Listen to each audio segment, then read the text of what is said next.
3 names, 0 hype. And by week 1, you're going to wish you knew them already.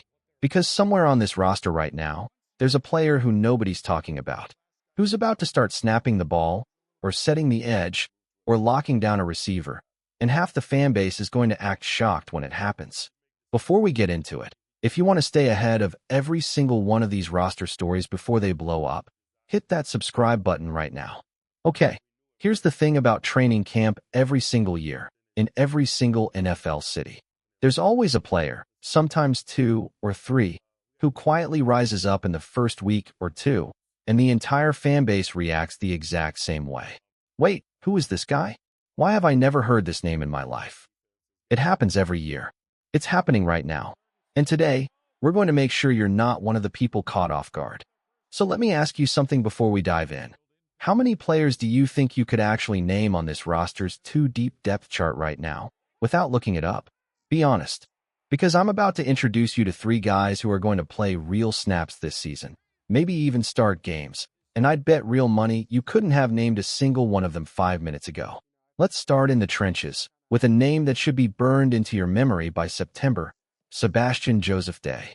This man is 31 years old, walking into his 8th NFL season, his 5th different team. His most recent stop was Tennessee, where he spent the last 2 years grinding on the interior defensive line. And here's what should catch your attention. He didn't just show up and collect a paycheck.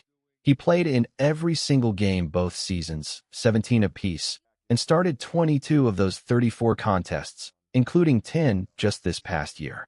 The production backs it up too.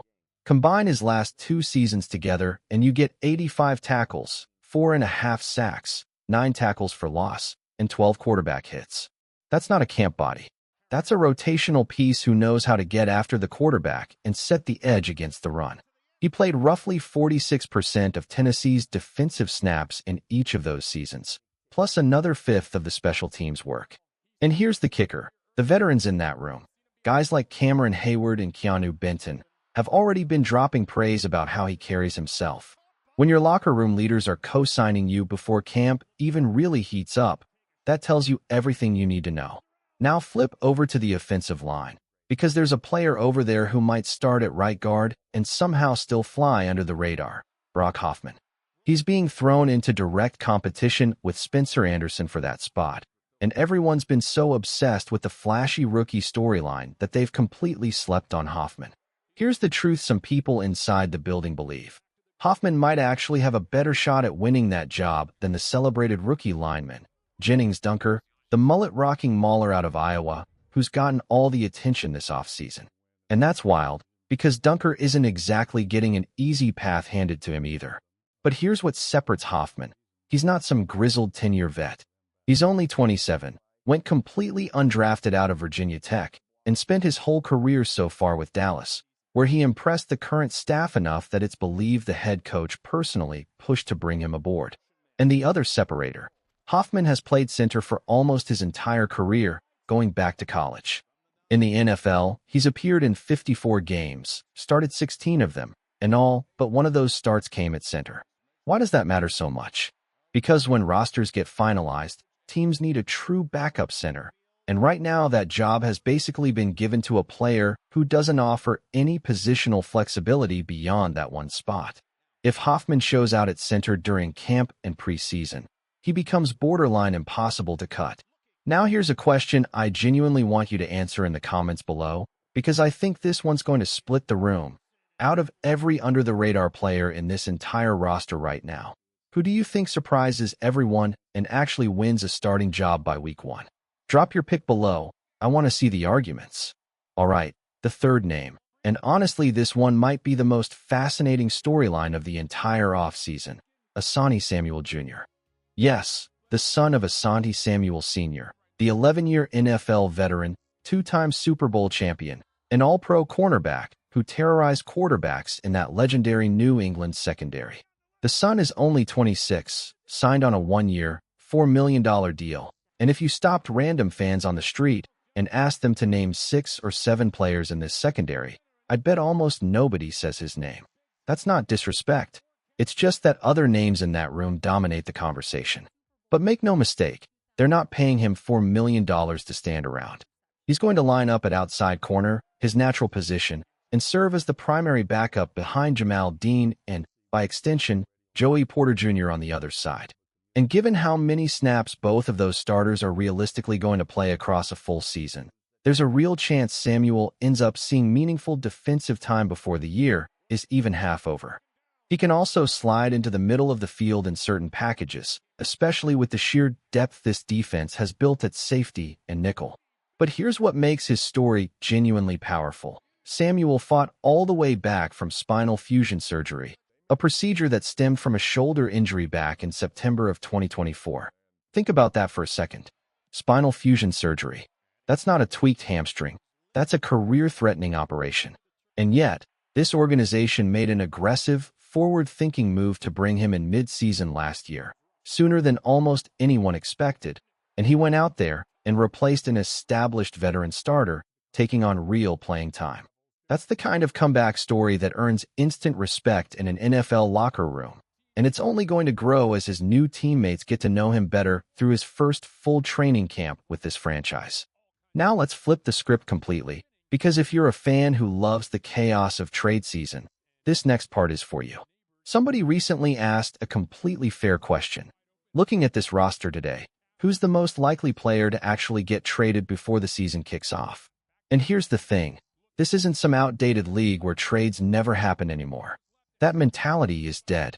Teams move players constantly now, and this specific franchise has been right in the middle of some of the biggest trades in the sport over the last several years. Minkah Fitzpatrick alone was involved in 2 separate blockbuster deals. And let's not forget, arguably the greatest player in this franchise's history was acquired through a trade, Jerome Bettis, brought over from St. Louis 30 years ago, in one of the most lopsided, franchise-altering trades this league has ever seen. So let's play this game properly. 3 players who could realistically be on the move. First up, Dylan Cook. The ideal outcome here is that Cook wins the right tackle job outright and holds it long enough to prove himself as a long-term building block on both sides of the offensive line. But there's a complicating factor. This organization just spent a premium first-round pick on a massive offensive tackle prospect, Max Ihenekor, and teams simply do not let elite tackle value sit on the bench for long. If Cook can show he's capable at right tackle after already proving himself at left tackle against serious competition, that versatility alone could make him one of the most valuable trade chips on this entire roster. Second, either Will Howard or Mason Rudolph, and this comes down to simple math. The head coach has been clear he wants exactly 3 quarterbacks on the 53-man roster, not 4, and he's also made it known he wants a legitimate starting caliber option behind the current starter heading into next year. Right now, that guy is Rudolph. Howard would need to prove, in a short window, that he can be that same insurance policy. Whichever one of those two doesn't win that battle becomes an obvious trade candidate for a quarterback-needy team elsewhere. And third, Brandon Echols. This isn't a knock on his talent at all. It's about roster math. This coaching staff has been open about wanting maximum versatility in the secondary, and Echols has proven he can play both inside and outside at corner, including an above-average showing in the slot.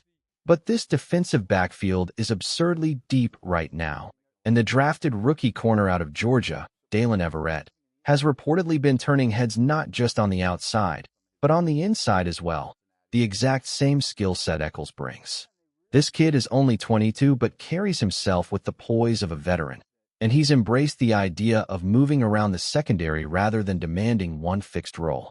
If Everett proves he can genuinely replicate what Echols does, then Echols, who's entering the final year of his contract and carries a relatively team-friendly cap number, becomes very easy to move for a team searching for secondary depth.